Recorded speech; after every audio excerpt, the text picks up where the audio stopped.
जाम में कैसे फंस गए अखिलेश यादव, आगे आपको बताएंगे दोस्तों कि अखिलेश के एक बयान से सियासत में भूकंप जैसी हालात बन गई। जी हाँ दोस्तों, लखनऊ में जाम सिर्फ सड़क पर नहीं लगता, अब सिस्टम में भी लगे लगाए।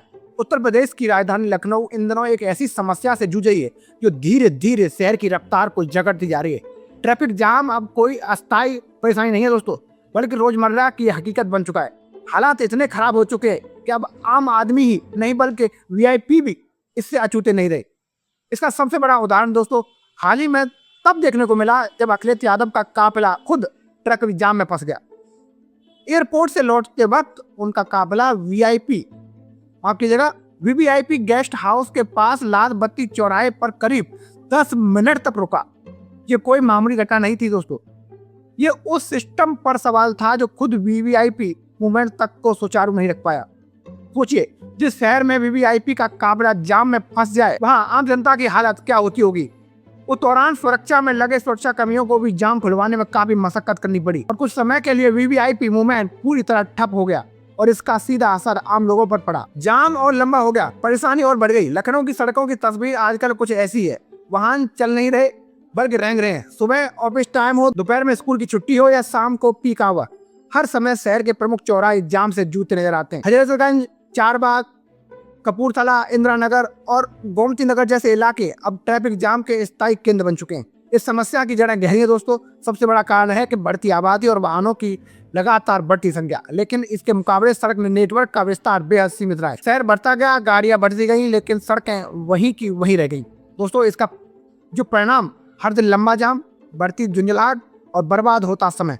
इसके अलावा शहर में चल रहे निर्माण कार्य, तो कहीं फ्लाईओवर या सड़क चौड़ीकरण का काम चल रहा है। इन परियोजनाओं का मकसद भले ही भविष्य में राहत देना हो, लेकिन फिलहाल ये लोगों के लिए मुसीबत का कारण बने हैं। एक और बड़ी समस्या दोस्तों, अवैध पार्किंग। कई जगहों पर सड़क किनारे बेतरतीब खड़ी गाड़ियां और ट्रैफिक की रफ्तार को धीमा कर देती हैं। ऊपर से ट्रैफिक पुलिस की सीमित संख्या और कई चौराहों पर खराब सिग्नल सिस्टम, ये सब मिलकर जाम को और भी भयानक बना देते हैं।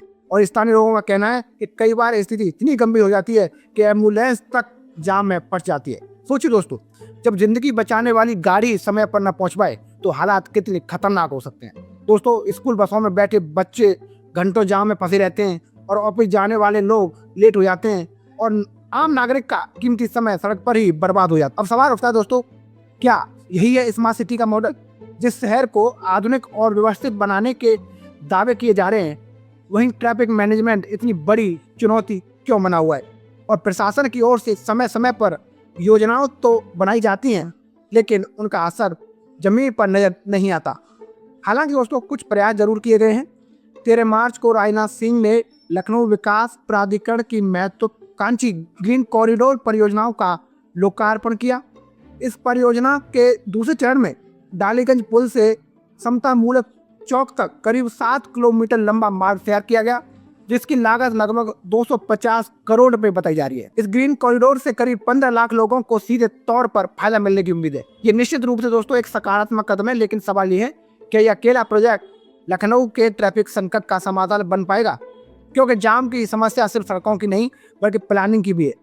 जब शहर के ट्रैफिक को समग्र रूप से नहीं देखा जाएगा, पब्लिक ट्रांसपोर्ट को मजबूत नहीं किया जाएगा और पार्किंग सिस्टम को व्यवस्थित नहीं किया जाएगा और ट्रैफिक नियमों का सख्ती से पालन नहीं कराया जाएगा, तब तक स्थिति में बड़ा बदलाव आना मुश्किल है।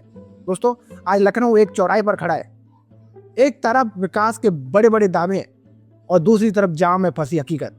अगर समय रहते ठोस कदम नहीं उठाए गए तो आने वाले दिनों में ये समस्या और भी गंभीर हो सकती है। क्योंकि सच यही है कि अगर शहर की सड़कें ही थम जाएं तो विकास की रफ्तार भी रुक जाती है। तो दोस्तों, मैं था आपके साथ मुकेश उपाध्याय। अगर आपको हमारी जानकारी अच्छी लगी हो तो कमेंट बॉक्स में जरूर बताइएगा। जय हिंद, जय भारत।